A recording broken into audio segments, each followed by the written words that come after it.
Time now for sports on 104.7 The Cave. Here's Ned Reynolds. Mike, the intern, Ned Reynolds, in the studio this morning. All the national sports writers are still offering Super Bowl stories, including a hint that Travis Kelce might be done. I don't think that's the case, but also want to give props to your fellow Falcon fan base for burning down their city. Good job, guys. Well, that is ridiculous, of course, as you well know. Let's get back to that media thing, too. You have to understand these writers, and I must admit to you, Mike, I do not. The Super Bowl's been over now for a day, 2 days, and so forth, and yeah, you can write a post-mortem, so to speak, on it, but then to dwell on some of the supposed circumstances that are going to occur, this is just nonsense. I did see the one that hinted, well, this may be it for Travis Kelce, but it may not be his choice. The Chiefs may have to cut him because he doesn't fit the bill. What did he have? One catch or even no catches in the Super Bowl game, and really wasn't a factor at all. But all of that, you can't base anything on one game, for heaven's sake. And there is a certain tradition that does have to be followed. So, no, I'm totally lost as to what their theme is. And I think you have another question there concerning the dynasty of the Chiefs. Do you have that there? Well, I mean, again, I don't think the building's on fire at all. It was just the same issue we dealt with all season, which was who's going to guard our quarterback. I wish they would have learned that lesson after the Tampa Bay Super Bowl, but obviously, if that's just the way it comes down, that's the way it comes down. Hopefully, they never forget that again. Well, there is absolutely no sense to the story that came out that that we witnessed the crumbling of a dynasty. That's absurd. First of all, the Chiefs have been there. This was they're going for three-peat. And I'm not at all remiss in saying I think they'll be in San Francisco next year, or actually Santa Clara next year for the Super Bowl again. I think the team is that good. You have to understand, this is a very fast team. No, they had a bad game, so everybody has a bad day. Some have a few more than that, but the Chiefs aren't one of them. It's a good organization, a solid one, good coaching.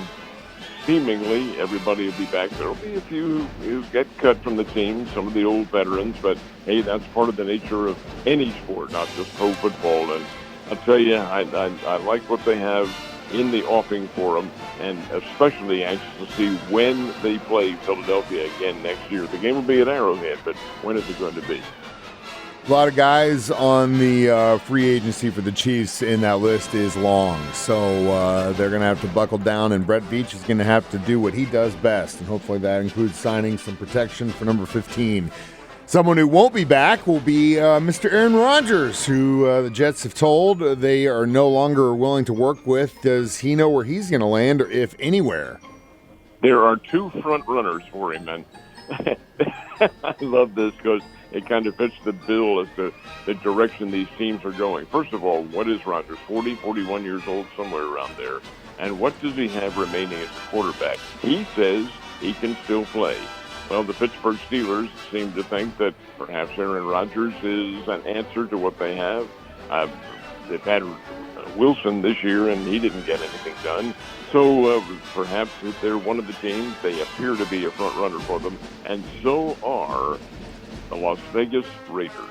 They have expressed interest in having Rodgers out there. You know, Chip Kelly is their offensive coordinator, and I will say that Chip Kelly is a very innovative coach who's done a lot of things.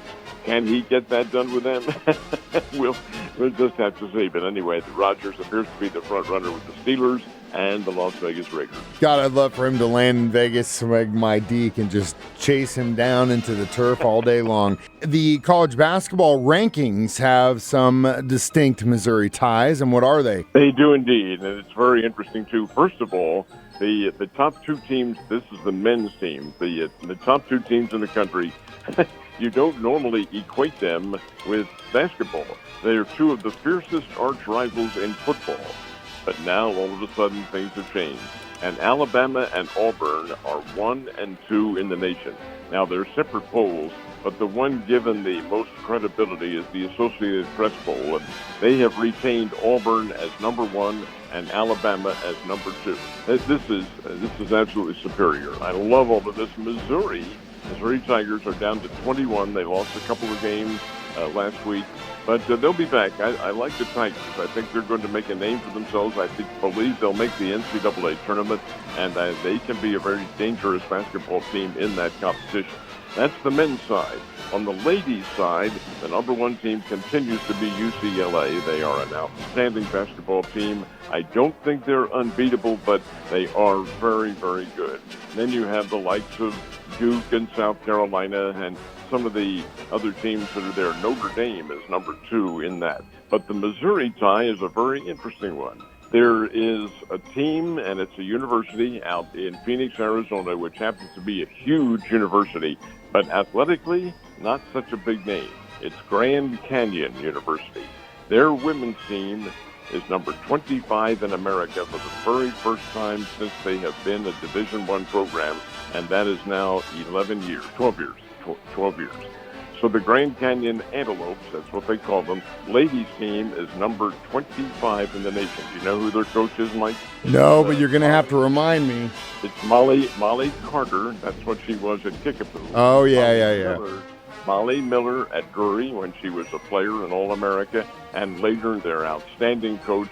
And she left Drury to go to Grand Canyon and has made them into the number 25 ladies team in America. Boy, I think that is nothing short of outstanding. And she was outstanding when she was a coach here, and I bet a lot of alum wish she still was. All right. We're, 2 weeks away from when pitchers and catchers start reporting? Actually, they have begun to now. They're kind of trickling in. It's kind of trickle-down effect. An interesting story that emerged for about an hour from Jupiter, Florida yesterday, and the word came out that Nolan Arenado was in camp. Boy, that's a stretch. Here's a guy who really wants to be traded. Cardinals want to trade him, and he's shown up. An hour later, that story was rescinded because it was not Nolan Arenado.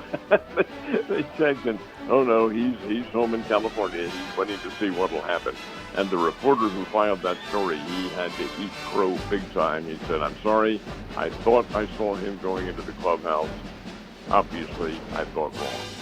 Jeez, come on. Is that what kind of journalism we have now without checking, and you put things out without, oh my goodness sake. Anyway, the pitchers and catchers slowly reporting in. The first full teams to be working out are the Dodgers and the Cubs because they open the season in Japan the third week in March in Tokyo. So they get an earlier start than any other team. But yeah, it's right on the verge of happening. Well, it's a good thing too because football just ended and we got to do something until the tournament starts next month, Ned. I will see you tomorrow. Have a wonderful day.